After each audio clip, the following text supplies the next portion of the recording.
guys! Welcome back to Indie Reads. I'm still not doing any monthly reads just because I have pretty much only been reading some of the indie books recently, that or beta reading.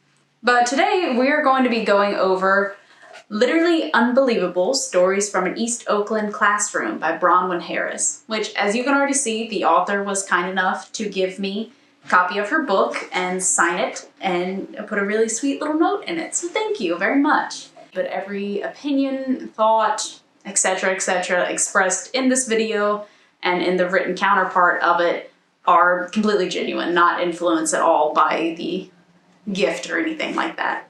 So, let's jump into it. Literally Unbelievable is a memoir, and it's pretty short, 144 pages here. I'm just gonna start off by saying I think this is an incredible book. It's very moving. It's just a very powerful book. And so it is, like I said, a memoir of Bronwyn Harris's time as a lower school teacher at East Oakland Elementary. So it is a made-up name for the school that she was actually teaching at, which was in the Oakland, California area. Bronwyn taught first and then later third grade at this school. And so everything that's in here, the places and the people, have had their names changed for, you know, obvious reasons to protect their identities, keep them out of it, etc., etc. East Oakland Elementary is in a rough part of Oakland, California. So teaching in this area, I mean, it's an incredibly difficult area. And Bronwyn records some of her experiences as well as some of the children that she taught. And these children's stories are so poignantly told. I'm not likely to forget any of them anytime soon, because these literal children were dealing with, you know, gunshots every night outside their house. They're dealing with violent loss, with assaults, with, you know, gang violence and poverty. And all the effects that come with that, and just basically an entire system completely stacked against them. You know, because of their area of living, because of their income, because of everything like that, the educational system was basically washing them aside, and so were many other systems. I entertained the thought of becoming a teacher, and I almost got a position for teaching, but I have never been a teacher.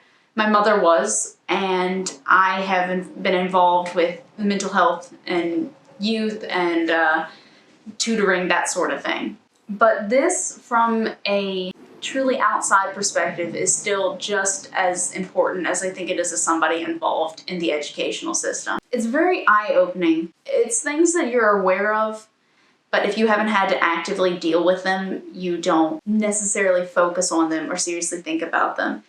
I went to a private school, not a ritzy, fancy private school. It was private, but was not made of money by any means. But it was still private. It meant that I didn't have the regulations from the state, from, you know, like the education system trickling on down. It was just we had our own way of doing things, so we did it that way. And it means that even though I had friends who were in the local public schools and that sort of thing, who would be like, oh yeah, this is what we have to do.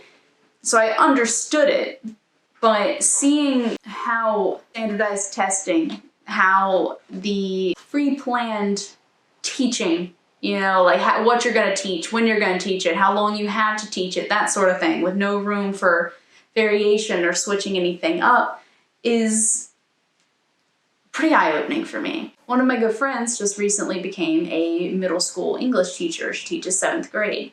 And we were literally just having a conversation the other night about her requirements, about what she has to do, about the fact that she doesn't have the time to take care of all these kids, you know, and their different reading levels, their different understandings, what they're struggling with. She can't really give them what they need, because her curriculum won't allow her to.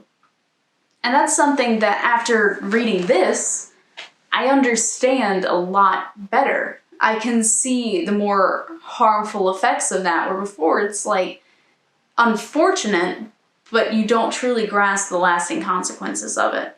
I mean, the stories that are within it are heartbreaking and incredibly true. You know, it's literally unbelievable, but there's no way that it could have been made up. You know, it's horrible, but at the same time, you see these children and all their resilience and all their strength. And in equal measures, it's heartbreaking and inspiring. And the book's not entirely sad. I know everything I've gone over thus far has been kind of sad. The book is excellently written because Bronwyn mixes in these societal criticisms with these heartbreaking stories, with understanding of the educational system and humor. And it's blended out in a really, really excellent way because, I mean, again, it's 144 pages, but they go by like that.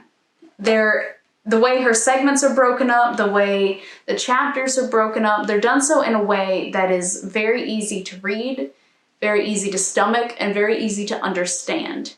And I'm blown away by how incredible it is, just in so many different aspects.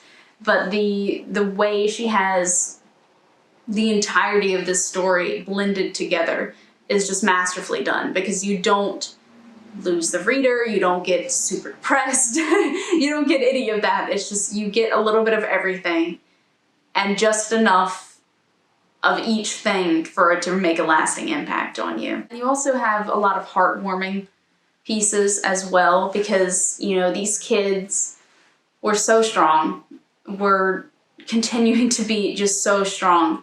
And you can really tell just from the interactions that she records here how influential and how positive Bronwyn's presence was on these kids. You know, she became someone they could go to. They were strong on their own, but they found someone who could also help them be strong. And I mean, just from your own lives, you know how incredible that is. Having someone you can lean on, having someone you trust, having someone who you feel understands you, all of that just makes a world of difference. And in these kids' lives, that literally was enough at times to completely change their fate, if you will, change what would happen to them next. And of course, Bronwyn doesn't just use that experience kind of as like, yes, this is the impact we can do. She also recorded the price that it was, both financial price, because of course, aiding these kids with a lot of things she had to do out of pocket, but more importantly, her own physical health, let alone mental health, trying to stay strong for these kids who need someone to be strong for them, but dealing with, you know, incredible violence, dealing with just, again, society stacked against them. It's a lot to weigh on one person. And the stress of everything actually did cause Bronwyn's health to deteriorate very, very rapidly. And I think it was 8 years she taught there, and then had to leave just because her own health had gone downhill so fast that she couldn't be there for those kids anymore. She, you know, just needed rest and a break. And I think she said it was like a year before she finally got back to healthy. As someone who's had stress just absolutely wreck their body, I understand completely. And it's still incredible to see the impact she had on these kids, even when her health was deteriorating, when she needed to stop. You know, these kids still were there for her and vice versa. What a book. It's incredible. And it's such a good reminder. I mean, this was taking place years ago. Even though this book came out in 2016, the actual time of her teaching took place a little bit ago. But it's still so relevant to right now, because these issues haven't gone away. You know, like, these are still problems within our education system. Areas without resources, without things that they need, still aren't getting them. Kids from these places still aren't getting the help that they need. You know, teachers who are literally giving everything to their students aren't getting any help either. Again, I went to a private school, but my mother was the art teacher there. And when she came into the position, there was nothing. She bought all of the supplies, most of which she paid for herself. And she continued to supply what she needed, even as time got to where the school could afford a little bit more funding and a little bit more funding. She still handled most of that herself for her kids, you know, for making sure that they got the art class that they should have, you know. So I understand how hard it can be on a teacher trying to make a difference, not just in their classroom and their teaching, but also with the kids themselves. You're not getting the help you need to make that happen. The kids who struggle with things can't get the help they need to overcome them.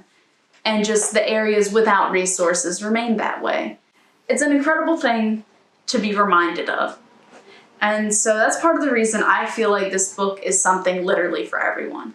You know, whether you're involved in the education system, whether you have, you know, kids there, whether you're in politics in any way, doesn't matter. This book is just an important reminder of the world that we still live in. So I really hope that more people find this, and especially you guys watching, seriously check this out, because it is something that will make a lasting impact on you, and hopefully something you can take to heart and help also make a change, you know, in what is happening in these kids' lives. However you can, just getting involved in any way truly makes a difference. And just hearing their stories, knowing these kids, I think makes a huge difference as well. So yeah, thank you, Bronwyn, so much for giving me a copy of your incredible book.